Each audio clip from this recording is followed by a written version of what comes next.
Gracias. Bueno, buenas tardes para todos. Hay como un statement que quiero hacer antes de empezar la charla, y es que la primera vez, uno siempre ve lo que conoce y lo que más le gusta, ¿no? Entonces tuvimos esta charla hace algún tiempo con la doctora Natalia, hicimos una charla de suplementos nutricionales en niños, pues porque muchas veces satanizamos todo, ¿no? Satanizamos la creatina, la creatinina, satanizamos la proteína.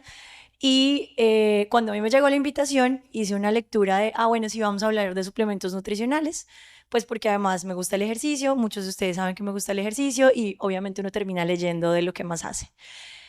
Luego entonces, como ya unos días antes de venir al Congreso, em, hice una búsqueda, decidí hacer una búsqueda en ChatGPT, como voy a preguntarle a ver qué artículo me falta para que ChatGPT me dé la idea, y ChatGPT me contesta hablando de suplementos nutricionales, pero no de proteína, o sea, no suplementos deportivos nutricionales en niños con enfermedad renal crónica, sino los que damos habitualmente cuando tienen enfermedad renal crónica y están desnutridos. Yo entré en shock, dije no, la embarré, hice la charla que no era, borrón y cuenta nueva, empecé otra charla. Y nos encontramos aquí en la primera noche y volvimos a hablar al respecto, les conté mi historia y terminé haciendo lo que en este momento me acabo de dar cuenta era lo que quería que habláramos, y es que vamos a hablar de los suplementos proteicos en pacientes que tienen enfermedad renal. Entonces, lo primero que vamos a hablar es un poquito de los requerimientos básicos de proteínas, de por qué utilizamos suplementos. ¿Sí? ¿Aló? Sí. ¿Por qué utilizamos suplementos proteicos en los niños? ¿Qué tipos de suplementos proteicos tenemos disponibles? ¿Cuáles son los efectos renales de las dietas ricas en proteínas? Vamos a hacer un ejercicio que Margarita, ¿dónde está? Me ayudó a hacer, el cálculo de aporte proteico y finalmente unas conclusiones para llevarnos a casa. Y pues antes de empezar, muchas gracias a todos por quedarse. Hay una gran afluencia de personas a esta hora después de un fin de semana. Entonces, lo primero es que, miren, estos son nuestros requerimientos básicos de proteínas de los niños hasta los 18 años. Eso es de un artículo de enfermedad renal crónica, pero pues es lo que los niños requieren en proteína para un crecimiento normal. Hablamos que estamos entre más o menos 0,8 a por acá los chiquititos máximo 1 gramo. Pero, ¿de qué hablamos cuando hablamos de hacer suplencia de proteínas? Hablamos de que se dan entre 1,2 a 2 gramos por kilo por día cuando damos suplencia adicional de proteínas. Eh, entonces, miren cómo lo que normalmente damos es mucho mayor a lo que los pacientes necesitan, y este es el primero de los aspectos que quiero que ustedes se lleven para la casa. Si damos suplementos proteicos, ¿cuánta proteína le estamos dando adicional a los pacientes? ¿Y cuánto realmente esto necesita? Entonces, ¿por qué utilizamos suplementos de proteína? Entonces utilizamos en el periodo de ejercicio inmediato para aumentar la disponibilidad de proteínas y que mejore pues esa recuperación muscular. Recuerden que cuando hacemos ejercicio se rompe el músculo y necesitamos proteína para que pues mejore ese crecimiento, haya hipertrofia y crecimiento muscular, para fortificar comidas y refrigerios que son usualmente bajos en proteína. Cuando uno está hablando de suplementos nutricionales en el ejercicio, muchas veces, y ya lo vamos a ver más adelante, en niños no pasa tanto, muchas veces lo que comemos en el día no es suficiente para el aporte que necesitamos de proteína si estamos en ganancia de masa muscular o si estamos realizando algún tipo de actividad física intensa. Cuando hay pocas posibilidades higiénicas de preparar o conservar, hay ciertos tipos de ejercicios que hacen que sea difícil que uno se alimente todo el tiempo. Las personas que hacen, por ejemplo, ultramaratones o que hacen trail que son de 24 horas o varios días, es mucho más fácil si toman suplementos de proteína para preservar o aumentar la masa libre de grasa durante procesos de pérdida de peso, y eso es una cosa que con el tiempo se ha ido reevaluando. Recuerden que más o menos el aporte de proteína del valor diario debe ser, del aporte calórico de las proteínas del valor diario debe ser más o menos el 18 al 20%. Hubo una época en que utilizábamos aportes hasta el 30% para pérdida de masa muscular, ya sabemos que eso no es tan fisiológico, y para estimular y proveer el sustrato de síntesis proteica en procesos de mantenimiento y reparación muscular, que se los hablaba previamente. Entonces, para entrar un poquito ya en la charla, hablamos de que hay varias formas de clasificar los tipos de los suplementos proteicos. Tenemos unos según el origen y según el nivel de procesamiento. Según el origen, entonces tenemos la proteína del suero, la caseína y las proteínas vegetales, y según el nivel de procesamiento tenemos si es concentrado, si está aislado y es hidrolizado. Esto es más para el tipo, para tolerancia se utiliza mucho menos. Generalmente nosotros utilizamos aislado, y la mayoría de los suplementos proteicos que tenemos disponibles son de la proteína del suero y últimamente se están utilizando de proteínas vegetales. ¿Cuál es la diferencia entre estos? La proteína del suero, como les decía, es la más frecuentemente usada, tiene un rol importante en la síntesis de proteína y el aumento de masa muscular, que es cuando uno más lo utiliza, y que esto también es bien importante y es que mejora el metabolismo de carbohidratos y por lo tanto el desempeño deportivo. Generalmente cuando uno va a utilizar proteína un preentreno, habitualmente se asocia, antes era como no, solamente toma hidratos de carbono, pero ahora sabemos que si lo ponemos con proteína, la disponibilidad de carbohidratos, el uso del carbohidrato durante la actividad física es mucho más efectiva, diferente de lo que pasa con lo que uno toma durante la actividad física, que lo más importante es que sea carbohidrato con electrolito, pues que es lo que vas a utilizar durante el ejercicio. Si lo vamos, y por eso les decía al comienzo, si lo vamos a utilizar post ejercicio, nuevamente tenemos que tener proteína con un poco de carbohidrato. Tenemos entonces la caseína, también es una proteína animal, y aquí vamos a hablar un poco de los dos. Tiene una carga de nitrógeno y fósforo relativamente alta, ya vamos entrando a cuál es el efecto de la proteína. En pacientes sanos, y ya veremos más adelante más información, aumenta transitoriamente la filtración renal y generalmente lo que pensamos es que no provoca daño. Diferente de los pacientes que tienen enfermedad renal crónica, que por cosas que veremos más adelante, sí puede producir alteraciones en la dinámica renal y pues aumenta el riesgo de enfermedad renal, podría aumentar el riesgo de enfermedad renal. Entonces tenemos la disponibilidad de las proteínas vegetales. ¿Cuál es el principal problema de las proteínas vegetales? Que no tienen todos los aminoácidos esenciales. Generalmente son muy bajas en leucina y isoleucina. La más completa, si está completa, es la soya. Las proteínas de arveja, arroz y cáñamo realmente no tienen suficientes aminoácidos, el aminograma no es muy bueno y no se puede adicionarlas, no funciona tan bien. Se absorben con algo menos de eficacia, pero tienen una menor carga de ácida y de fósforo biodisponible. Generalmente se sugiere utilizarlos con complemento y limitando otro tipo de adicionantes a estos. Entonces aquí tenemos la proteína del suero, lo que les decía, se puede utilizar como concentrado de proteína, aislado de proteína, hidrolizado de proteína. Obviamente aquí el hidrolizado es mucho más procesado, es mucho más caro, entonces lo que más utilizamos es el concentrado de proteína. Tenemos otras opciones también como la albúmina huevo, no se utiliza muchísimo. La de soya también es, bueno, eso es otra cosa importante, acuérdense que clasificamos las proteínas de alto valor biológico por la cantidad de aminoácidos esenciales que tengan. Entonces una proteína de alto valor biológico tiene todos los 9 aminoácidos esenciales, mientras que las que son de bajo no tienen. Y aquí les traje un poquito de los BCAAs. Hubo una época en que se utilizaban un montón los BCAAs, pero realmente tienen bajo valor biológico, no se relacionan con aumento de masa muscular ni con mayor recuperación, más recuperación.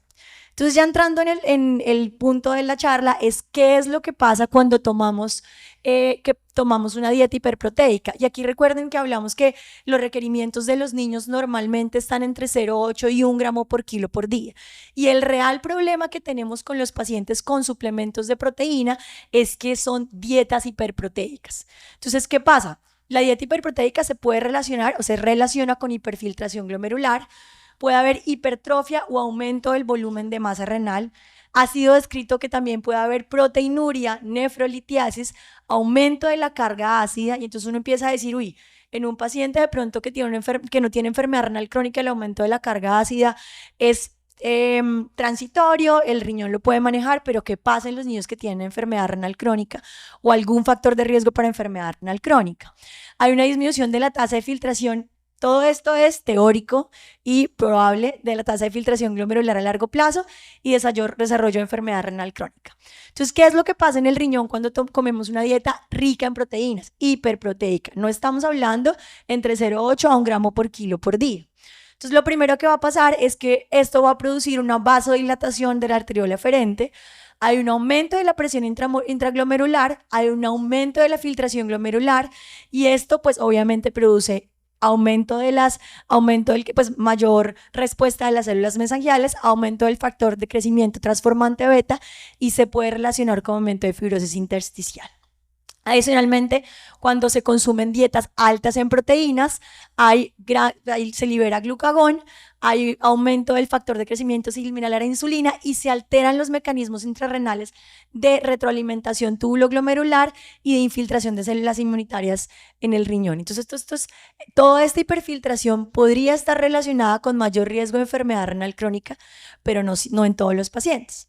Otra cosa que también encontramos, y uno se devuelve como a pensar mucho, que uno recibe muchos adolescentes con BUN muy elevados, que uno primero piensa en la hidratación, mejora la hidratación, el BUN sigue elevado, pero que tanto nos devolvemos a pensar cuál es el aporte proteico que está recibiendo este adolescente.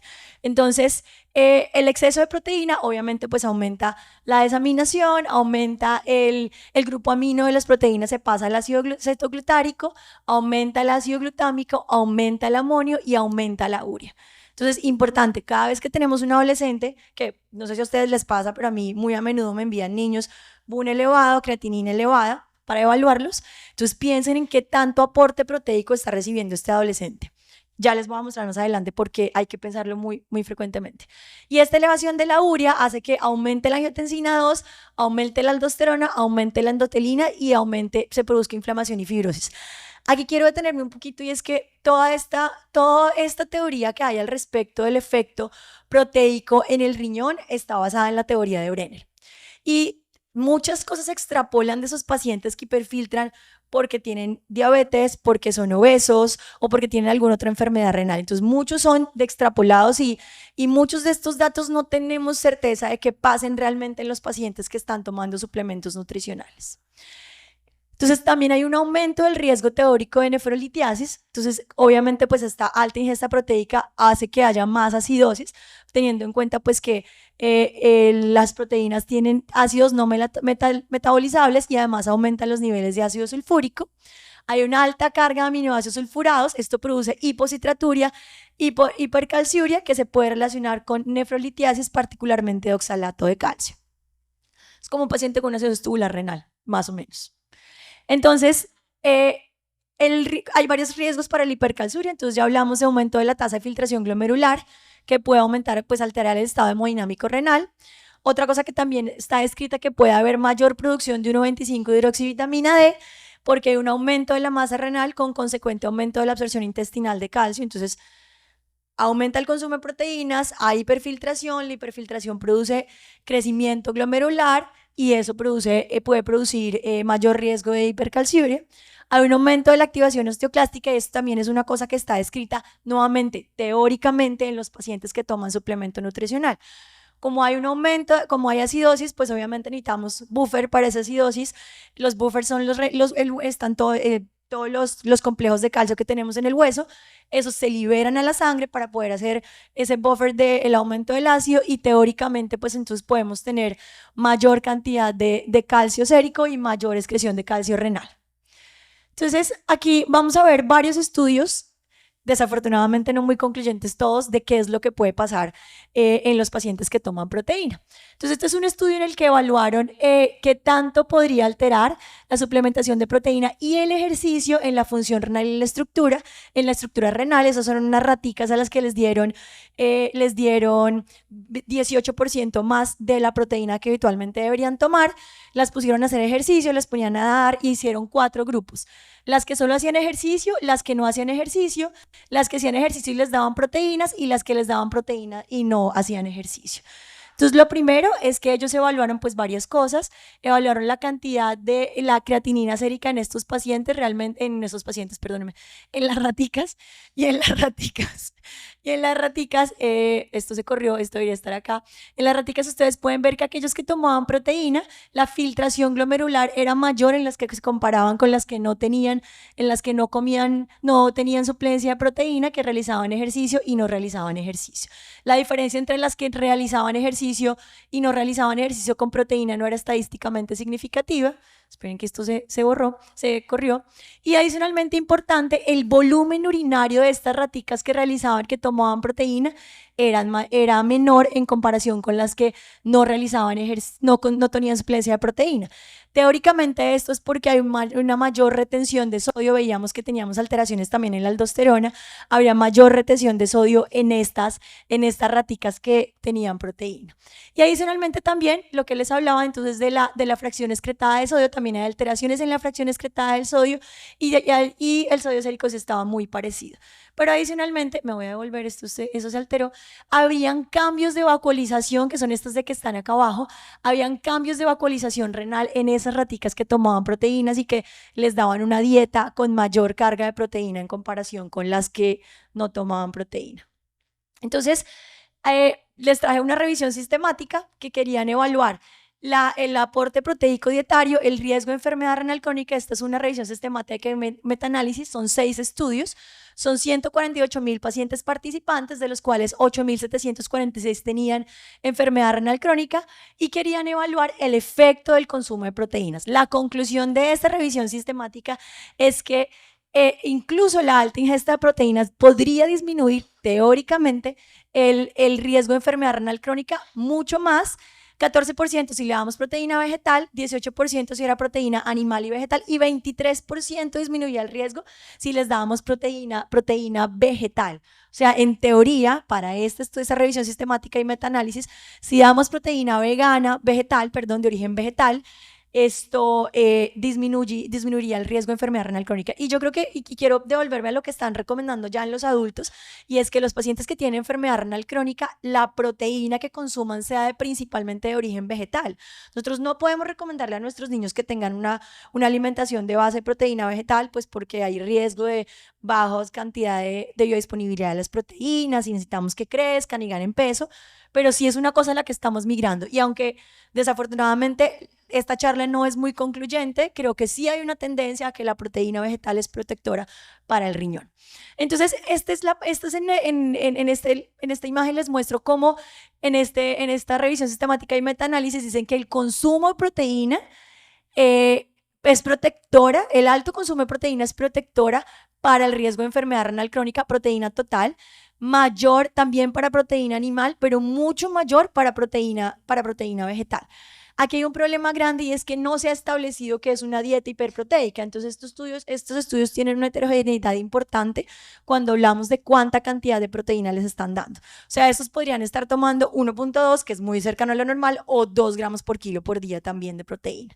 Y muy importante, a pesar de que hicieron un análisis subgrupo para descartar pues con factores confusores como obesidad, hipertensión y otras enfermedades, no evaluaron el ejercicio, porque miren que en las imágenes de las raticas sí había una diferencia entre los que hacían ejercicio y no hacían ejercicio. Entonces, teóricamente, a largo plazo también puede haber daño renal. Ya les decía un poco pues que teníamos todas las alteraciones que se van en el glomérulo, entonces mayor consumo de proteínas, hay una dilatación de las arteriolas aferentes, aumenta la presión intraglomerular, hay un daño de las células estructurales, pero lo que yo más quiero mostrarles es esto: factores de riesgo para enfermedad renal crónica concurrentes con el aumento del consumo de proteínas y dietas hiperproteicas. Esto es un resumen de varios estudios que evaluaron el efecto de más de 6 meses, por acá está más de 6 meses, de alto consumo de proteína, que es importante. Miren que muchos de esos estudios no los hacen en personas que no tienen comorbilidades, entonces son obesos, por aquí hay unos de diabetes tipo 2, prediabetes, pero a los 6 meses, ninguno de estos estudios, que estos la verdad es que no es despreciable el número de pacientes que tienen, encuentran que haya cambios realmente en el riesgo de enfermedad renal crónica. Entonces uno se pregunta, ¿realmente esta hiperfiltración relacionada con el consumo de proteína, estos cambios en la hemodinámica glomerular, producen enfermedad renal crónica a largo plazo? Y realmente no hay nada que nos conteste esto. Pero lo más importante, ya para empezar a cerrar, es que de verdad lo primero que nos tenemos que preguntar es: ¿nuestros pacientes pediátricos requieren suplementación de proteína? Entonces ayer hicimos un momentico este ejercicio de un diario nutricional de un escolar de 25 kilos. Por ahí alguien me dijo como, bueno, pero este es un niño estrato 4. Hagámoslo al que más aporte proteico tiene. Entonces el niño desayuna huevo, pan, chocolate. Aquí solamente estamos contando como la proteína de la carne y del huevo.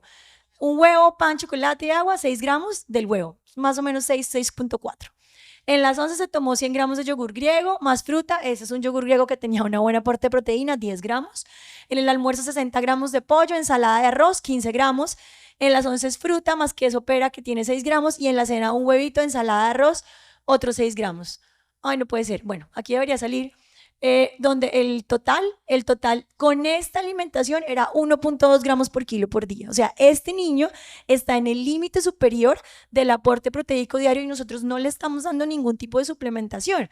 Entonces, este niño, por más actividad física que haga, realmente necesita suplementación con proteína, así sea, así nade 4 horas al día, realmente no lo necesita.